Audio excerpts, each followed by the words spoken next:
Welcome to Intimacy Evolution, the podcast that helps you enjoy deeper connection and more intimacy in your relationships.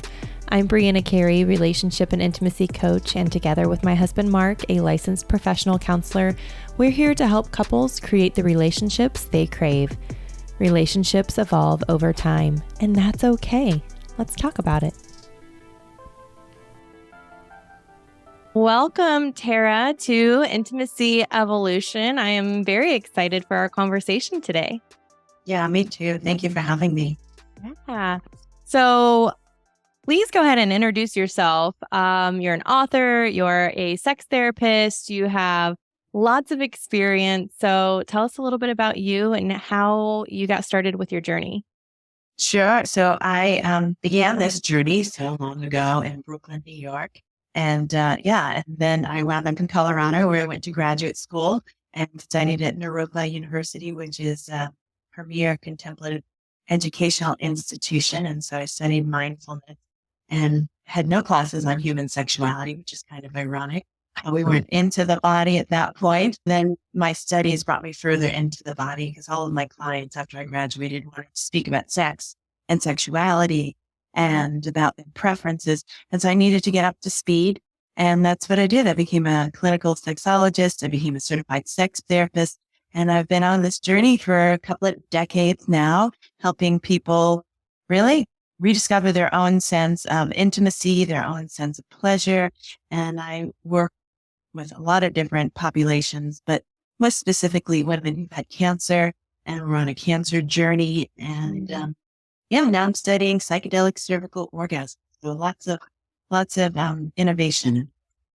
Oh my goodness. Yes, we're going to jump into that because that's super intriguing and fantastic. And we have not covered that yet. I love that you work with women that have gone through cancer treatments. I have 15 years of experience being a sexual health educator as well. And one thing that I found a lot is there's just not a lot of people talking about or supporting women that are experiencing that and understanding what their body is, like how to navigate their body and get back to intimacy after chemotherapy and things like that. So can you explain that a little bit more? How do you work with your clients? Yeah. So really wanting things, I would say, to slow down for women. What I find is that they're feeling objectified by the medical community. They're not feeling 100% supported. They're also feeling like, who do I ask my questions to about sex and sexuality? There's no point person. And that's even if they feel comfortable bringing up those questions. So for most people, there's not an invitation into conversation around sex and sexuality unless you've got a specific type of reproductive cancer, then they may mention it, but they may not. So there's kind of this void where people fall. So I picked up the slack. I was wanting to help women. I started speaking at breast cancer support groups. And then I noticed that, okay, there really needed to be a class. And so what I noticed primarily is that there is, a lack of, a lack of desire really to claim this for themselves, because most of the women felt like they've depleted so many resources, financial, emotional, psychological, of their support system. So to claim this one more thing is really difficult. And then it's, because of my partner or because of my significant other. And that's not really a helpful place to start. And it is an access point for a lot of women. So what I do is I help women redirect their attention, right? So refocus their energy on themselves so they can experience pleasure. And I like to do it in really simple, gentle ways, because I think there's many ways that we can experience pleasure within a day. And that's a wonderful opportunity to begin there. I love that so much. And when you were saying that, I realized that there's just so much overlap in the work that we do. We work with pregnant and postpartum couples. And again, women reconnecting with themselves during that postpartum phase. And that's what I hear a lot is they're like, well, this is a point of disconnect for me and my partner. My partner's ready. I'm not. And they want to do it for their partner, just like what you're saying is it starts to become a disconnect within the relationship, and they're doing it for others rather than focusing on themselves. And I feel like that's just our society in general. Women do not take ownership of their pleasure and know their body. So I love that you're encouraging them to start there first. Yeah. And I also thought about the medical, like the same for postpartum women, the medical community, the lack of understanding and knowledge and help and support when it comes to sexuality afterwards. So, so you wrote a book about how to rediscover your body. Yes. Yeah, I did. And it really evolved from this process of working with women who'd had cancer. And then when I started speaking about the work, all sorts of women were saying, hey, I want that too. And so then I wrote this book it's for all women. So women who are postpartum, women who've gone through menopause, women who've just been on a journey of rediscovering their body because what has changed. And now there needs to be a new level of acceptance. And I think that's true for so many of us, whether we've been through a surgery or we've been through life-threatening illness or we've just changed relationships. Maybe we've gone through the process of a divorce. So many things can alter our perception of ourselves. And that's really important to begin to address because that's where it begins. It's at our conception and perception of ourselves. And what I do find is, yes, that there's this performative paradigm that we as women live within, that it's about giving and being of service to others. And that's kind of how we're trained. We're trained to show up and receive accolades and reinforcement for those good behaviors. And so one of my mentors would say that the world runs on good girl energy. And I do believe that to be true.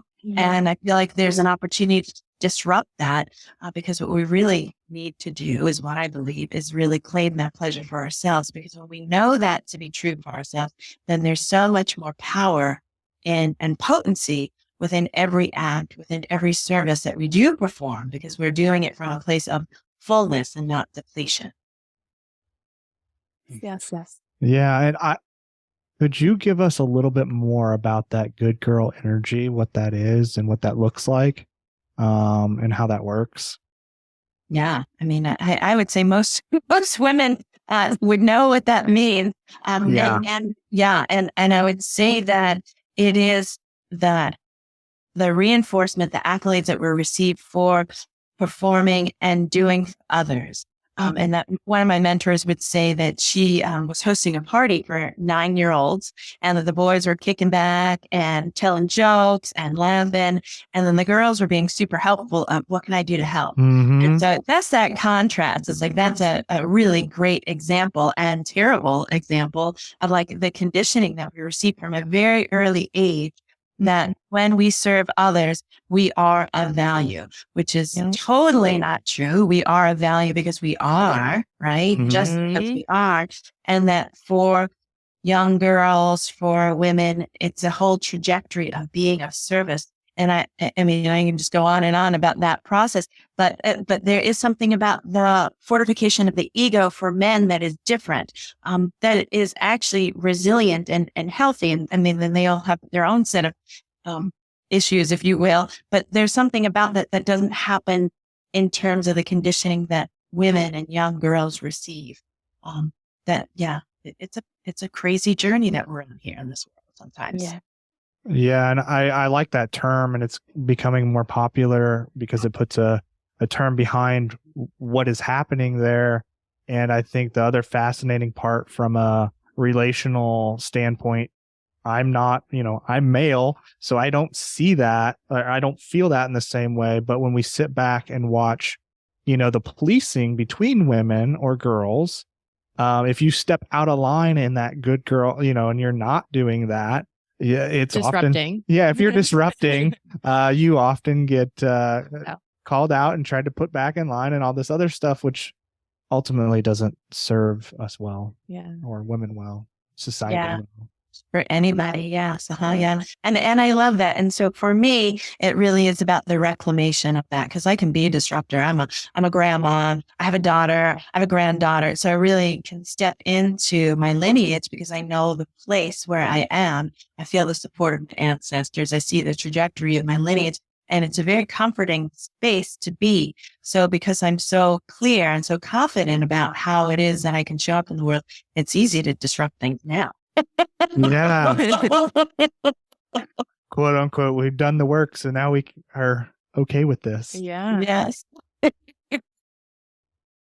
So how, what are you got steps on how that works and how to, empower women to get to the place you're at?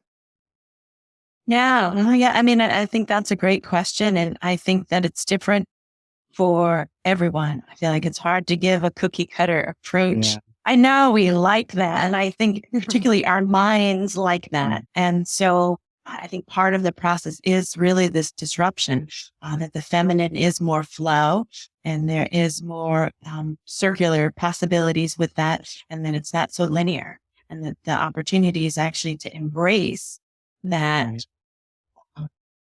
I guess that lack of control.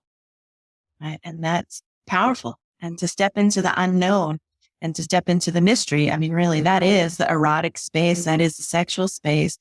That is tapping into that life force energy. I'd say it's probably antithetical to most things that we know in the world. And how do we do that? Well, I would say gently and, gently and lovingly, I think is really important. I think when we come from a place of self-aggression that we need to be different or need to change, regardless if the intentions are good or not, it's just more self-aggression. I'm not an advocate of that. We can help it. Giving yourself grace as you're navigating something new, because it's going to be awkward. And I think when we try something new, we're like, okay, I'm going to do this. And I thought about it and I've done the steps and it's just going to go smoothly and it's going to be great. And it's like, no, it's going to be really awkward at first. It's going to go against what sense of normalcy. And that's okay. Give yourself grace and just go slow. It's okay. I love that. That's beautiful. Thank you. So sorry, did you have something? No, go ahead. Yeah. I'm like, so you started touching on it a little bit. How did you transition from helping women tap in to their body after chemotherapy? How have you now transitioned into psychedelic cervical orgasm? No, it's a natural evolution. Yeah. So what I can say about that is I am in the process of learning. So I'm not an expert by any means. I'm a neophyte. I have teachers that I love that guide and support me. And so what I know is that there is a connection between the cervix and the ventral vagal system. And so because of that, there is this understanding that there is a reproductive or genital connection to that system, which, as far as I know, men don't have.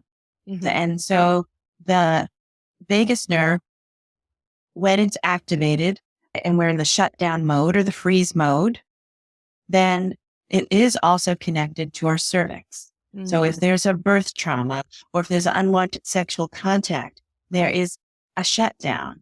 And so the dorsal vagal part of the vagus nerve is the part where there's a social engagement system. And that's where we're able to be a little bit flowy and a little bit more open and a little bit more celebratory and connecting. Mm-hmm. And that we want to, I imagine, want to live more into that and not into the shutdown and the freeze. And yet oftentimes we don't know why, but we go into that response of the shutdown and freeze, particularly around sexual activity.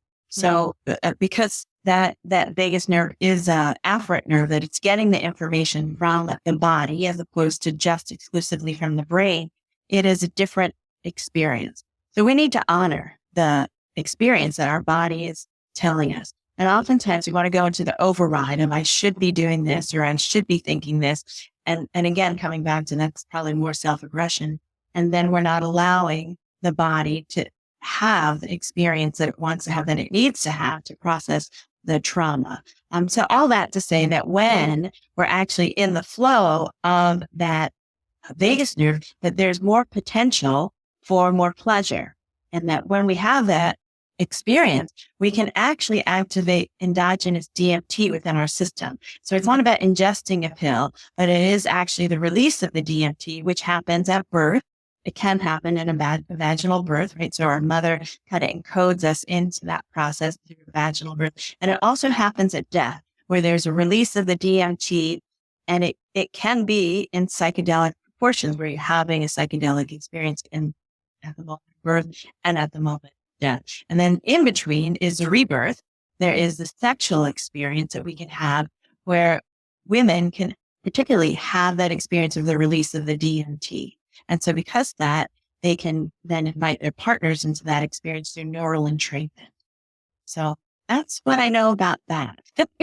So to summarize in a way, we're talking about healing through sex in a way, that a particular way of going about that can release DMT in the system, which can allow us psychedelic effects. So we're talking about creating our own psychedelic effects through sex.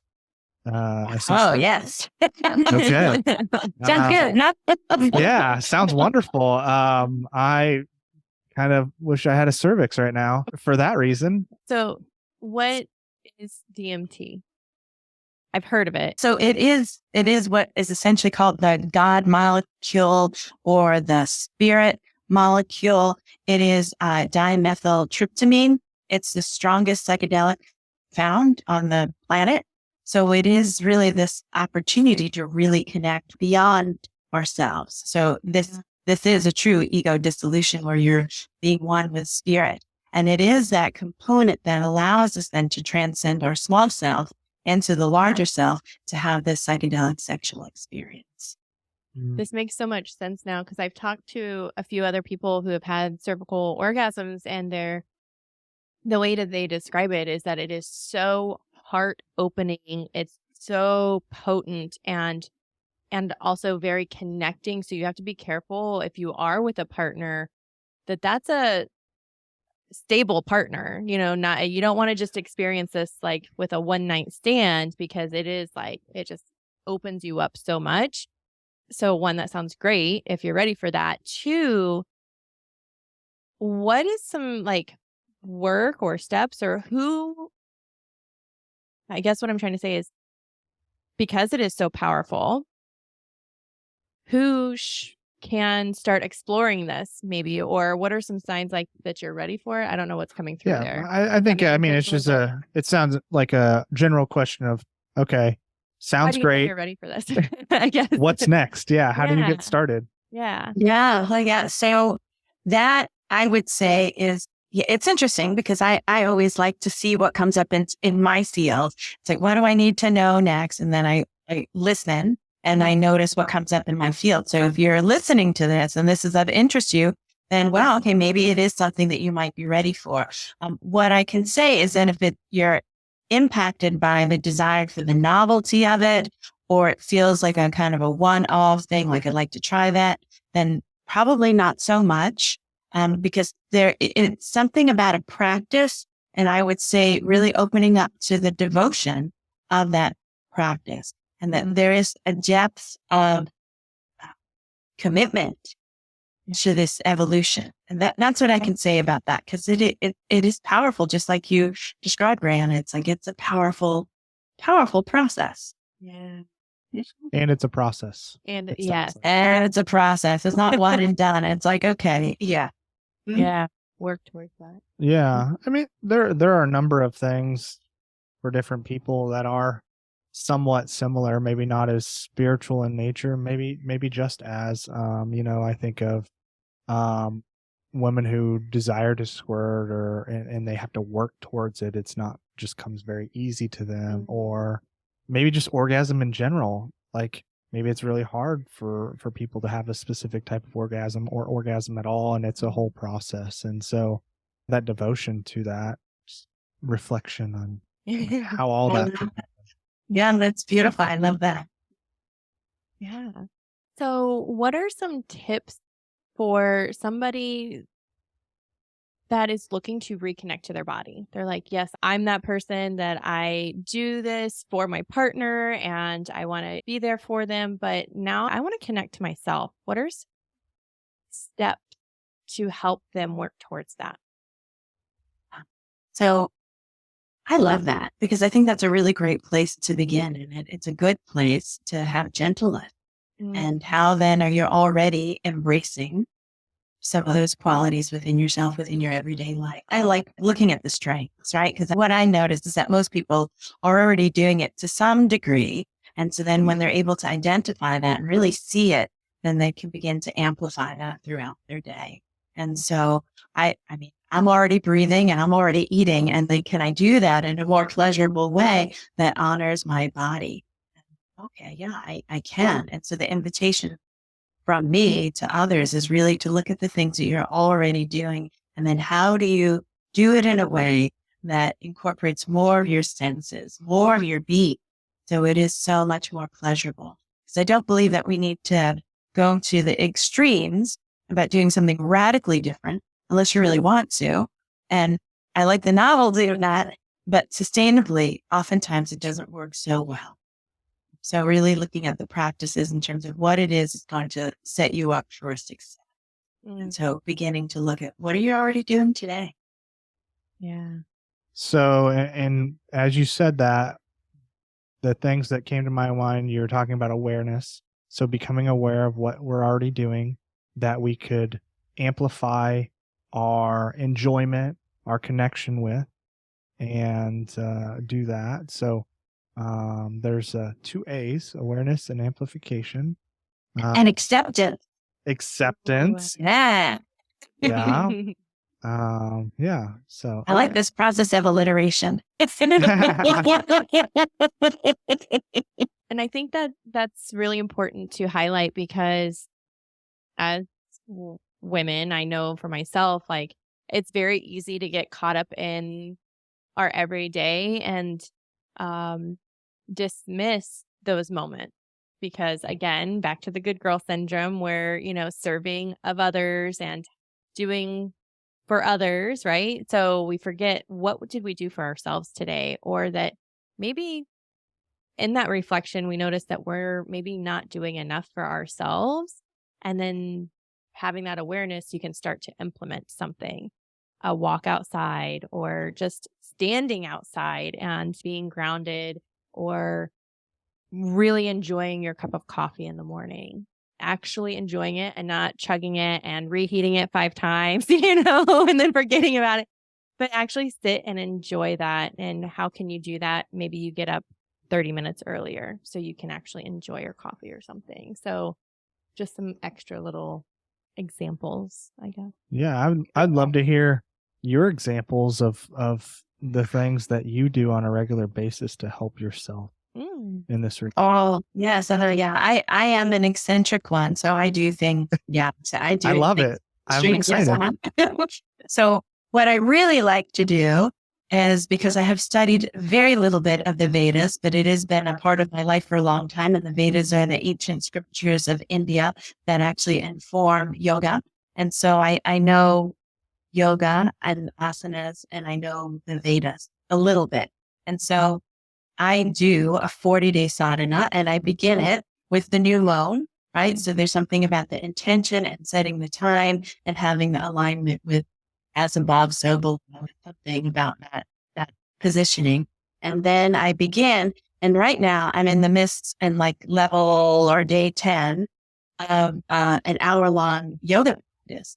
And it's a very simple practice in that I'm not doing a whole bunch of moving or sweating, but it is really this deepening into each posture where I'm holding each posture like 5 or 6 minutes and this melting. And so what happens is this process of pandiculation where the muscles actually relax into it. So instead of holding them and being strenuous, the pandiculation is kind of the unfolding of the muscle and into this relaxed state. And so I'm allowing my body to have this process, and it is like an acupressure session every day. So I'm giving that to myself. And it's been amazing. I have to say, over the course of the past 10 days, I've seen such a big difference in the movement of my spine. I'm going to have to look into that more because that sounds really good. It's really good. And I get up early and I meditate every day, and I set an intention for every day, really based upon what it is that I'm bringing forth in this world. I do things very intentionally and intensely, as my partner. I like that though. But if we are just moving about our day and we don't have intention, then it feels so chaotic. Mm. I feel that way. Yeah. Yeah. And so if you are listening and you feel that as well, maybe take a step back and try to slow down and set an intention for the day. Or just for the 30 minutes with your coffee, right? Exactly. Yeah. Small bite-sized pieces, And take it doesn't the- have to Yeah. be big drastic changes all at once because those are not I just lost the word. they're not sustainable for me. That word. Yeah. When I started doing small things like intention around moving my body for 15 minutes a day, my exercise became much more regular.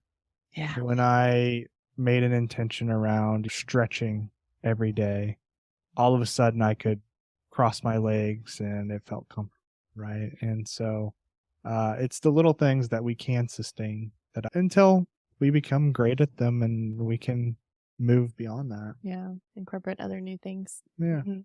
Yeah. I love that. I love that too. Yeah. Is there anything else that's on your heart or that you would like to share?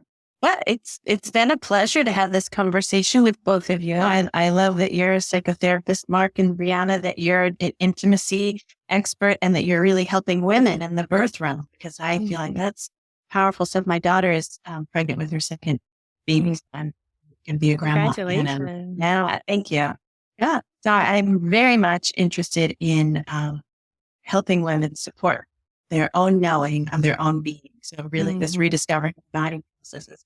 My daughter is rediscovering her body, second time round, being pregnant, and just watching how that is. Yeah. So it's just a beautiful process. It is. Yeah. And as you say that, for us, we have 2 children, and I think every time it's different. Oh, yeah. And the rediscovering of the rebuilding of the relationship. Group dynamics says if you take one person out or add one person in, it completely changes the dynamic. So having, a second child, it was not just like having the first one all over again. It's a brand new process. It might be similar steps of rediscovering, but it's definitely very different. Yeah. I love that. Yeah. Cause you're so right. And after the birth of my first child, I didn't even know that I could love another child as much as I loved my first. And then my heart burst open again. And I was able to love my second child so much more than I could have imagined. It's an amazing process. It is. And I love that speaking about this, what you speak about and share about rediscovering your body, reconnecting, what we're working towards, like, my hope is that it allows women to really enjoy the process because they have a little bit deeper understanding of what they can expect or what is to come rather than being fearful of it, fearful of the unknown. That's what I find a lot. They're like, I don't know how this is going. You want to enjoy your baby, but then like you have the baby and you're like, oh, but how do I have a relationship? Because I have this baby relationship now, and so I think what we're both doing is so, so powerful and so needed is just bringing awareness and acknowledging the feminine awakening that we are in now, that is happening, and getting in tune with our bodies and feminism and motherhood and honoring that instead of being scared of it. So thank you for the work that you're doing, that you have been doing. Yeah, my pleasure. And yeah, I love the way that you elevated that. So yeah, I embrace all of that. Thank you so much. And as a partner, I enjoyed it all so much as well, because it just deepens our connection, our relationship, and my enjoyment in life as well. I don't know if I can put words to how amazing it is for me. As you do that, I may not be part of that or the part of the process, but to watch it and to receive, and then I receive the benefits of it as well. It's great. Yeah. And that's what we want to help more couples to experience, is that deeper connection and understanding of one another. I think you're doing an awesome job. Thank you so much. Well, please share with our listeners how they can connect with you. Where can they find you? Sure. So people can find me on my website, rediscoveringmybody.com, or my name and last name, TaraGaleano.com. And my book is available on Amazon.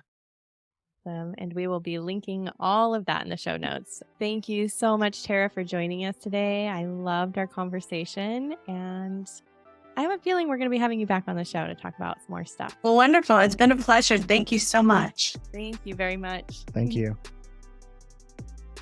If you are wanting to create deeper connection within your relationship and enjoy more pleasure while doing so, then make sure you grab our free 4-step guide to creating a weekly routine for reconnecting with your partner. The link is in the show notes.